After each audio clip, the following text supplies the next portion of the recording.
नमस्कार, मैं सरला रावत सा और आप देख रहे हैं पब्लिक एक्सप्रेस न्यूज़। स्वागत है आप सभी का। महाराष्ट्र विधानसभा में चुनाव के साथ साथ अब जुबानी जंग भी तेज हो गई है। पार्टियों और नेताओं में सियासी बयानबाजी और एक दूसरे पर छींटाकशी के बीच उद्धव ठाकरे की सेना के सांसद अरविंद सावंत के एक बयान पर एकनाथ शिंदे गुट की नेता साइना एनसी ने आपत्ति जताते हुए एफआईआर भी दर्ज कराई है।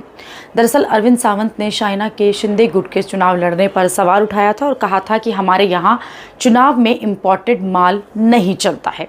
सावंत ने मुंबई की मुंबा देवी सीट से एकनाथ शिंदे गुट की उम्मीदवार साइना पर इस तरह से इम्पोर्टेड माल शब्द का इस्तेमाल किया, जिस पर आपत्ति जताते हुए साइना ने कहा कि मैं महिला हूं, कोई माल नहीं। मुंबई की नागपाड़ा थाने एफआईआर दर्ज कराने वो पहुंची थी। उसके बाद साइना एनसी ने कहा कि सेक्शन 79 सेक्शन 356 के तहत एक एफआईआर दर्ज हुआ है। उन्होंने गलत शब्दों का इस्तेमाल किया है। मैं यहाँ सक्रिय रूप से काम करने के लिए आई हूँ। मेरे ऊपर इस तरह से छींटाकशी की जाएगी, चर्चा की जाएगी। मुझे इम्पॉर्टेंट माल कभी नहीं बोले। कानून को अपना काम करने दीजिए। मुझे जो करना था मैंने कर दिया।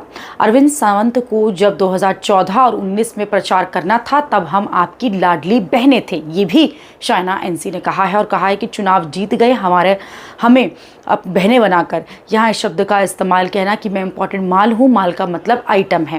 हालांकि अरविंद सावंत से उन्होंने ये कहा है कि मैं माल नहीं हूँ और ये महाविकास आघाड़ी नेतृत्व उद्धव ठाकरे, शरद पवार, संजय राउत, नाना पटोले किसी ने इस बयान के बारे में कुछ नहीं कहा है, इसलिए वो सख्त नाराज़ भी दिखाई दिए हैं। और इसी की वजह से उन्हें इस तरह के बयानबाजी को स्टॉप करने के लिए, महिलाओं के हक के लिए वो पहुंची एफआईआर दर्ज करने पुलिस के पास। उन्होंने कहा इसका जवाब जो है 2024 के इलेक्शन में मुंबई की महिलाएं जो हैं वो देंगी और 20 नवंबर को मुंहतोड़ जवाब मिलेगा।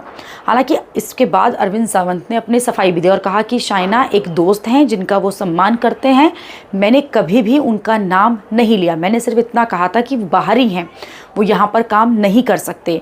हंगामा करना उन लोगों की आदत है। साथ ही उन्होंने कहा कि मेरे बयान की जो है क्लिप लेकर उसे जानबूझकर तोड़ मरोड़ कर दिखाया गया था।